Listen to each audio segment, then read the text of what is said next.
first off, I think there's more than 1,000 Al-Qaeda members in the United States. But for the Homeland attack, that number is based on what Al-Qaeda is saying. So that, however, they did have about 1,400 in the Hamas attack. So the number is not off from what they did in the first round of attacks. Is there any indication of what kind of attacks these are going to be? Actually, let me... Do you guys think there's more or less than 1,000? He's reporting 1,000. She's saying she thinks that there's way more.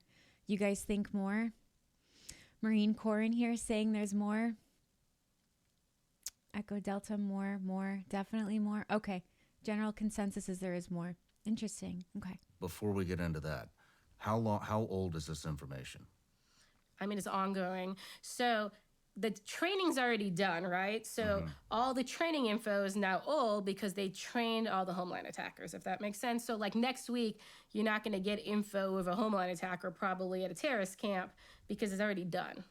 So all this has been in the last year. So it's been over a year. It's been a year. Because this was a continuation. So they planned October 7th first, and then they rolled into planning this after. Are we next, or is Europe next? I think the embassy attacks are next, in my opinion. What are they waiting for the embassies? I don't think they're waiting. I think it took time to train them. They've now approved them, and they've now moved into the operational stage. Embassy? Like the United States embassies? Which embassies are we talking about here? What about the U.S.? So the U.S., from what we've seen, I told you about the camps, right? That there's the advanced urban warfare. So we think it's going to look like October 7th, but it's actually based on, and October 7th was probably also based on it. It's based on the Mumbai attacks that occurred 15 years ago in Delhi, India. And we believe this for multiple reasons. What happened there? Before we dig into that. Yeah, we talked. Saying could be allied embassies in Washington, foreign ones here potentially. You guys are smart. I think it was my first episode. It was basically a terrorist group, Lashkar-e-Taiba. They did a number, it's called swarming attacks. They did a number of attacks in New Delhi, at a hotel, the Taj Mahal, I believe it was called, at like basically the train station, etc.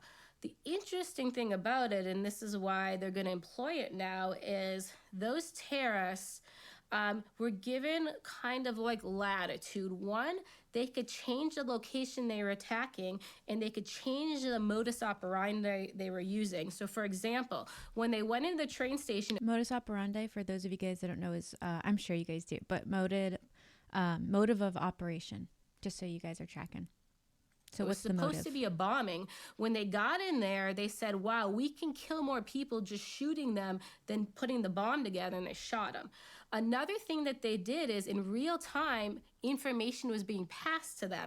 So when they were in the Taj Mahal, they were being told what was on the press and what the police were doing, and they changed basically some of their movements in the hotel to make the attack last longer, okay?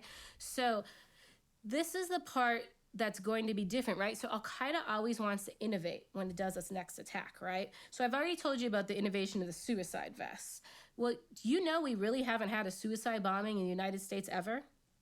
There's the Nashville guy who did the strange, blew himself up in the car early in the morning when no one was around. That's kind of it. The AT&T building? Yep.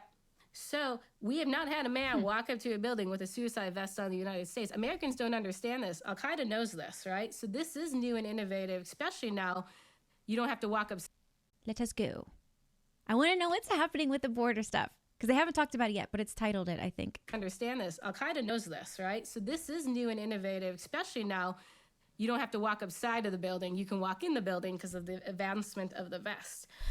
The other thing is, in the United States, we haven't had Fideian attackers. Do you know what this is? I mean, you'll know when I explain it. If you fought in, like, I don't know, Ramadi, Fallujah, you've seen these. So the concept is the terrorist fights to the death. So he's not exactly a suicide bomber, but he will fight till either all of us are dead,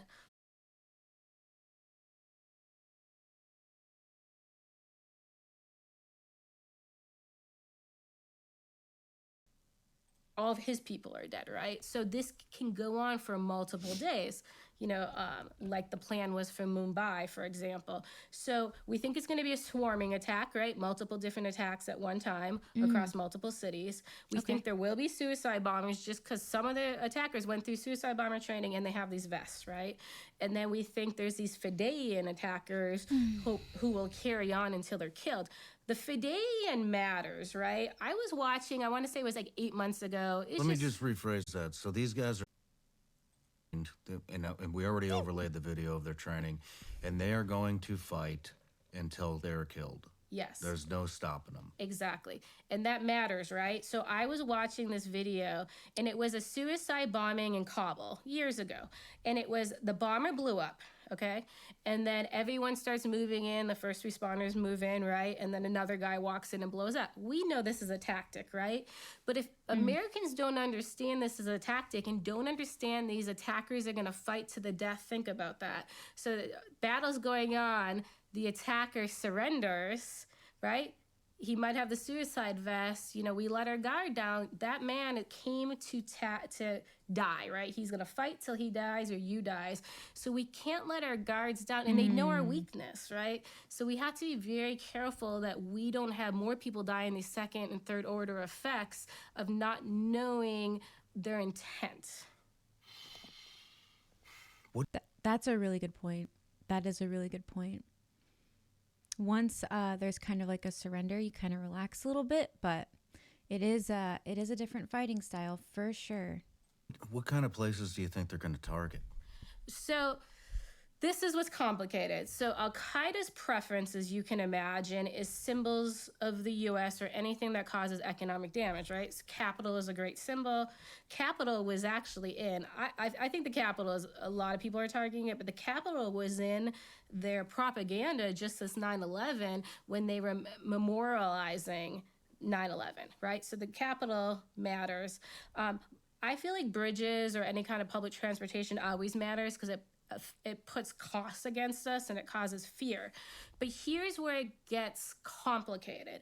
So remember, the terrorists might have their goal is they're going to attack the metro in DC, right?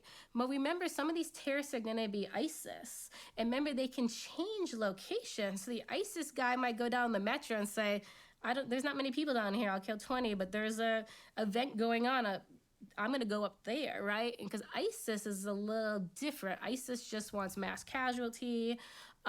So it's going to be interesting how it works with terrorists that came from different backgrounds and when they get choice. So some of these terrorist organizations are looking for very strategic stuff like U.S. Capitol, What do you guys think?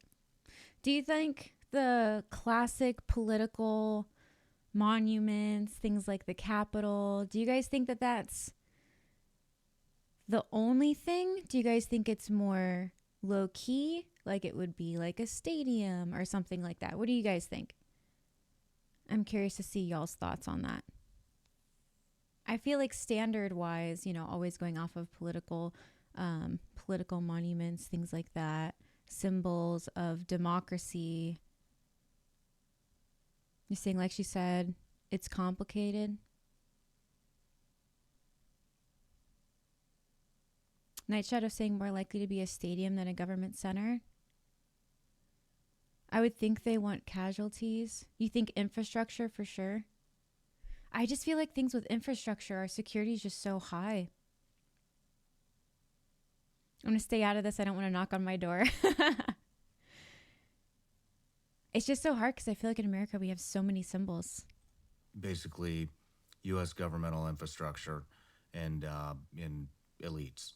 And then on the other hand, you have what I'm used to seeing when we were over there. They just look for the easiest, the easiest big. And for those of you that don't know, he was a former Navy SEAL and then went to go work at the CIA. So that is his experience. For those of you who aren't familiar with this gentleman, this is Mr. Sean Ryan. He has his own podcast. This is from his podcast. Biggest target because they want to kill the most amount of people in the quickest amount of time and get the most press out of it. Yep. And so that would lead me to believe universities, churches, stadiums. farmers markets, those type of things. How many people, how many fighters do you think we can expect in each attack? Well, the 1,000 is all of them. So we're calling it's an Al Qaeda planned attack, but within those 1,000 terrorists, some of them are ISIS because they want ISIS to be blamed. We have a theory on it. I hate to throw out theories. We think the actual It's the first time I think you've ever thrown out a I theory. know. I just then people are like she's crazy. I think the more of the fighter types are going to be ISIS because then if they're caught, then they talk. I'm ISIS. I think more of the suicide bombers are going to be Al Qaeda. Will these attacks do you think these attacks will happen simultaneously throughout the United States, or will they be one day here, next day here, another one over here next week? So they want them coordinated. I don't know if coordinated means all at the same time, or if coordinated means we do it Monday, we do it Tuesday, we do it Wednesday, we do it Thursday, we do it Friday, just do 5 straight days. But they want it coordinated. What's coordinated mean? And the other argument we have, does coordinated also mean U.S. and Europe at the same time?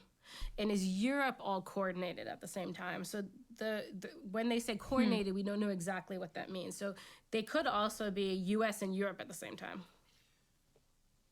which is complicated. Do you think Europe will see mass casualties, or earlier you kind of mentioned that you think that the primary target in Europe is still U.S. embassies? No, that's for the wave. So remember, there's a wave of embassy attacks, but then there's this multi-coordinated attack. It's a completely separate wave of attacks. Okay, I think she's answering the question that we had earlier. Okay.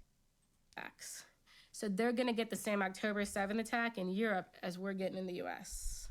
As planned right now anyway. And they also, 1,000 terrorists were supposedly trained for the U.S. and deployed, and 1,000 were supposedly trained for the Europe attack and deployed. The embassy plots are completely different with completely different trained terrorists. Here's the thing though. How good is their intel actually going to be? You know what I mean? If you are a terrorist and you were convinced that if you go kill people, you'll get, whatever your reward is in your own religious heaven, whatever. Obviously, those individuals can be convinced. However, how good is their intel actually going to be compared to ours? I don't know. Just my 2 cents. That's it. So y'all don't get worried. Man, why haven't they hit yet? Because the training takes the time. So But they're Israel, here. They're here though. Supposedly, yeah. Okay, they got here. Let me ask, how long have they been here? I'm not sure, but if we just do math quick, okay? Israel, they trained 500 terrorists, right? They got a longer timeline, but they were planning to train 500 in 3 months, right? 2 months.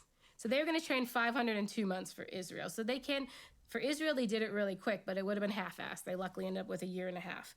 But then remember, I told you they had to train 10,000 for Syria. And I think that gets completely ignored, okay? So they have this huge number, and we just saw what the effect of it, right? So the 10,000 for Syria, and some went to Iraq, became the priority.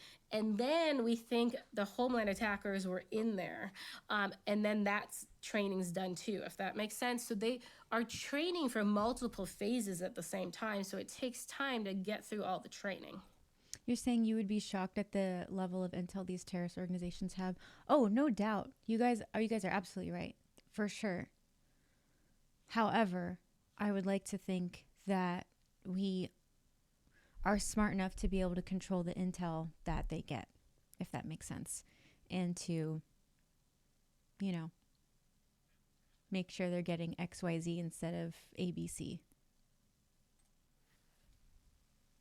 Man, this stuff scares the shit Maybe that's out of me. optimistic. I don't know. What do you think? Okay, you had mentioned earlier, I'm a bit we just got done patriotic. talking about the significance of October 7th.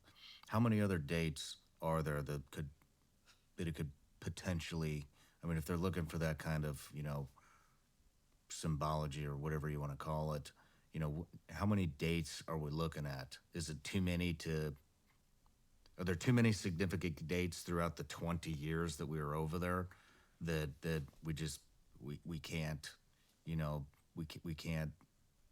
Do you know what I'm trying to say? I know what you're How many saying. dates are we looking at here? Yeah, Is well, it impossible? Is it 365? Is every day of the year after 20 years a potential date? Or are there some specific hard dates that you think that federal, state, local government should be looking at? Sure. Well, I think if we just talk about the October 7th investigation we did, we actually discussed 3 dates. We discussed the significance of October 7th being the day we started Operation Enduring Freedom. Remember when I said they started training in August? They actually started training on August 7th. They chose August 7th because that was the anniversary of the Tanzania and Kenya embassy bombings, okay? So they did choose even a historic date to start training, okay? And then when you go to 9/11, you know, the majority of Americans, I don't even think the majority of the US government knows why 9/11 was chosen. You'll get these stupid theories. It was start of the school year, or 11 means Allah, or something like that. It comes from 9/11, 1922. And it was basically kind of, after the time of the British Mandate. And that was the first day they basically took a Westerner and said, this Westerner, and he ended up being a British and Jewish, you are in charge of kind of like this Palestinian type of mandate. And Al Qaeda had cared about a date from 1922, and that's why they chose 9/11 to attack us. So, No matter where you're watching Sean Ryan Show from, if you get anything out of this, That please was, like, comment. That was interesting. That was interesting. It's very cool to see the different, when you have CIA versus like FBI versus DOD, kind of seeing everybody like talk about stuff. It's very interesting.